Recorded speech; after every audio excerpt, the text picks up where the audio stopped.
So yun, okay KGX, good morning sa inyong lahat at check lang natin. So kung mapapansin nyo, yung TA natin kahapon, no? Ito na siya, no? Rejected siya. Tapos biglang umangat, na-break yung 60,000 natin, no? Dito sa area na to. Umangat and then rejected, no? Sabi ko dun kagabi, no? Sa video natin, sa reels natin kagabi. Ito, kung mapapansin nyo, itong reels natin na to, no? Sabi ko 4 times nang reject sa area na to, no? Sabi ko awareness, pero sabi ko dyan, possible, ayun pa lang, kung mapapansin nyo yun.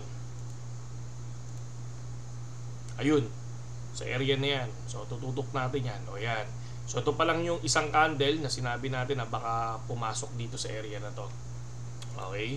So, punta naman tayo ulit dito sa ating check lang natin. Baka, yun, naka-silent naman. Kahapon, grabe, maingay. So, ito siya. Ito yung kailangan niya i-break. Yung 62,500 mga lodi. 62,500 dito natin kinuha natin tong area na to doon sa malalayong area kasi ayan yung mga time na nagsiliparan yan. So dito nag-start sa area na to nung bumuelo, tapos umangat na break to, umangat na ulit hanggang sa tumuktok tayo. So possible ulitin yon yung ganung what the heck, yung mga ganung pangyayari. Pero syempre tulad ng sinabi ko, kaya tayo may guhit, no? Kaya tayo meron nito kasi kailangan natin yung support and resistance para pag pumasok tayo dito sa area na to at mali, mababa naman leverage mo and then bumagsak ka dito, pwede ka mag-TP, no? Pwede ka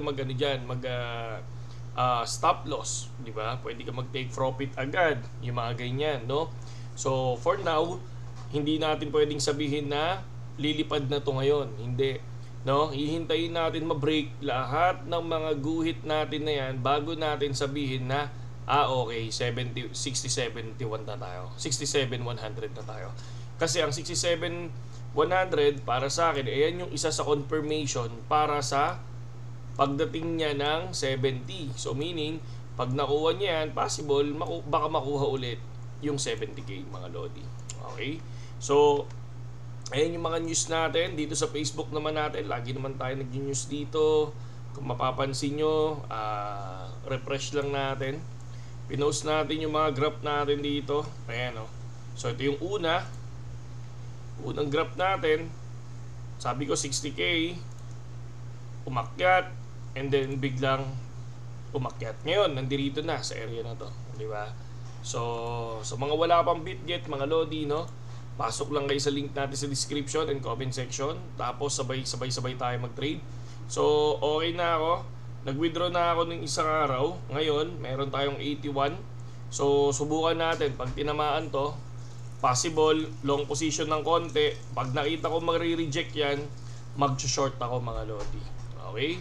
So, ingat lang sa lahat mga idol. Sa mga, alam nyo, sa totoo lang may mga nagtatanong Kasi nakita nila naglalaro ko ng hamster.